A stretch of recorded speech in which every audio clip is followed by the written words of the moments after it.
In today's video, I'm going to teach you how to record refunds in QuickBooks Online. If a customer returns a product, cancels a service, or you need to correct an overcharge, recording the refund properly keeps your sales, taxes, and bank balances accurate.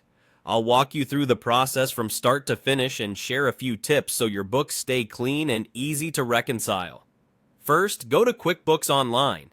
Open your browser, head to the QuickBooks Online sign-in page, and log in to your company file. Once you're on the home page, you're ready to create the refund. Make sure you know which customer is being refunded, which product or service is involved, and how the money is going back to them: credit card, cash, check, or bank transfer. Having that handy will make the next step quick. Next, open the Create menu, often shown as the New or Plus button, and choose Refund Receipt. This form is designed for situations where you are returning money to the customer.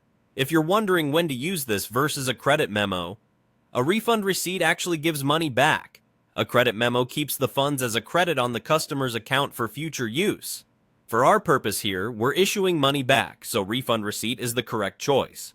Now type all the details, then save. Start by selecting the customer at the top. Enter the refund date to match when the refund was processed. If you use locations or classes for tracking, set those so your reports remain consistent.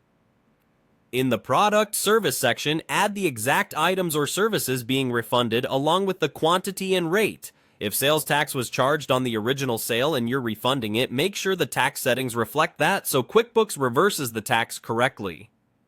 Under Payment Details, choose the payment method you're using to refund the customer, such as credit card, cash, or check, and select the account the funds are coming from. For card refunds processed through QuickBooks Payments, pick the appropriate merchant or bank account. If you're returning cash or writing a check, choose the correct cash or checking account. Add a memo with a brief explanation or reference to the original sale for clear audit trails.